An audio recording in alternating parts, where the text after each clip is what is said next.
नमस्ते. आजच्या व्हिडिओमध्ये आपण मुख्यमंत्री माझी शाळा सुंदर शाळा या योजनेअंतर्गत शाळेचं रजिस्ट्रेशन कसं करायचं, त्यानंतर त्यामध्ये कोणकोणती माहिती भरायची याविषयी माहिती घेणार आहोत.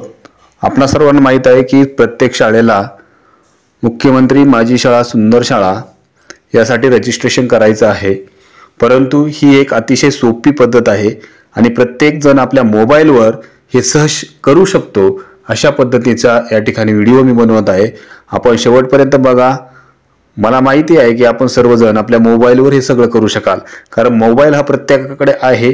लॅपटॉपवर काही करायची गरज नाही. मोबाईलवर सगळ्या क्रिया आपण या ठिकाणी व्यवस्थित समजून घेणार आहोत. फक्त आपण शेवटपर्यंत मोबाईल व्हिडिओ बघा. तर बघा, तर यासाठी सुरुवातीला आपल्याला क्रोम ब्राउझर ओपन करायचं आहे. बघा, मी या ठिकाणी क्रोम ब्राउझर ओपन करतोय. ओपन केल्याच्या नंतर त्या ठिकाणी आपल्याला सरळ पोर्टल असं सर्च करायचं आहे. मी सर्च केलेलं आहे. बघा, सर्च केल्याच्या नंतर सुरुवातीला सरळ पोर्टल नावाची निळी लिंक दिसते, त्यावर क्लिक करायचं आहे. ओपन करायचं आहे ते. बघा, मी पटापट या ठिकाणी करतोय. आपल्याला जर व्हिडिओ थोडासा फास्ट वाटत असेल तर आपण त्या ठिकाणी स्किप करून थांबवून तो बघायचा आहे आणि समजून घ्यायचं आहे. या ठिकाणी अशा प्रकारे स्क्रीन ओपन होईल. त्यानंतर या ठिकाणी बघा स्कूल पोर्टल, त्या स्कूल पोर्टलवर आपल्याला क्लिक करायचं आहे. त्यावर मी क्लिक केलं. बघा, खूप सोपी पद्धत आहे, समजून घ्या. बघा, स्कूल पोर्टलवर ओपन केल्यानंतर या ठिकाणी लॉगिन पेज ओपन होणार आहे. त्या ठिकाणी आपल्या शाळेचा लॉगिन त्या ठिकाणी युजर आय डी आणि पासवर्ड टाकायचा आहे. बघा, जो काही युजर आय डी आणि पासवर्ड तुमच्या शाळेचा असेल तो तुम्हाला त्या ठिकाणी टाकून खाली कॅप्चा टाकायचा आहे. मी कॅप्चा एंटर करतो इथे.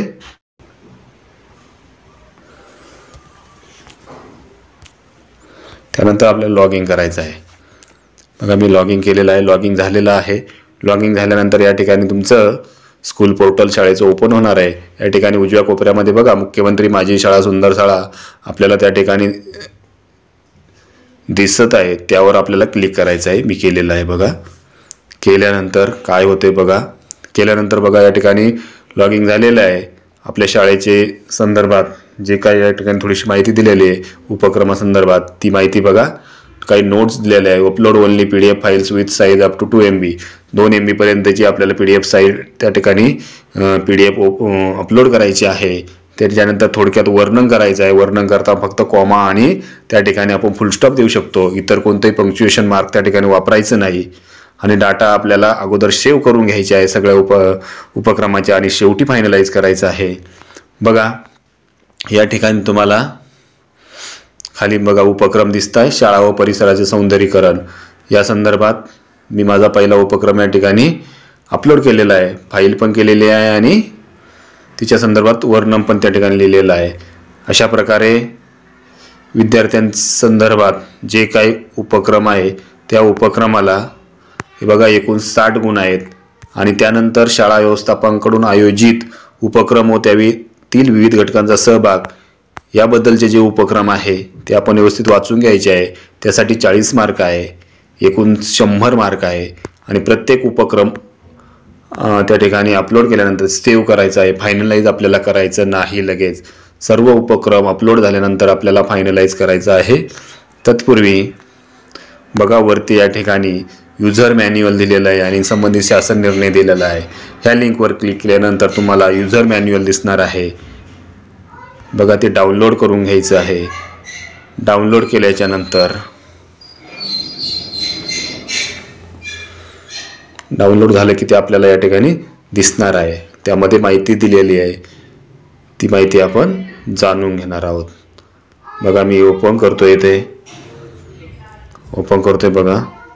बघा, युजर मॅन्युअलमध्ये ती माहिती कशी भरायची आहे, रजिस्ट्रेशन कसं करायचं आहे, ती सगळी माहिती याच्यात दिलेली आहे. ती आपण बघून घ्यायची आहे. त्यानंतर संबंधित शासन निर्णयसुद्धा दिलेला आहे. तो शासन निर्णयसुद्धा आपण डाउनलोड करून व्यवस्थित वाचेन त्याचं करायचं आहे. बघा, मी तुम्हाला दाखवतो इथे शासन निर्णय. बघा, शासन निर्णयसुद्धा या ठिकाणी दाखवलेला आहे. त्या ठिकाणी जे काही माहिती दिली आहे ती सगळी माहिती वाचून घ्यायची आहे.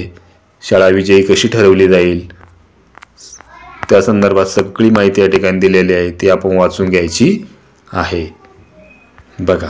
आणि आता या ठिकाणी बघा, जी PDF फाईल अपलोड करायची ती या ठिकाणी अपलोड करायची. त्यानंतर तुमच्या शाळेविषयी किंवा त्या उपक्रमाविषयी माहिती 100 शब्दामध्ये पुढे आपल्याला लिहायची आहे.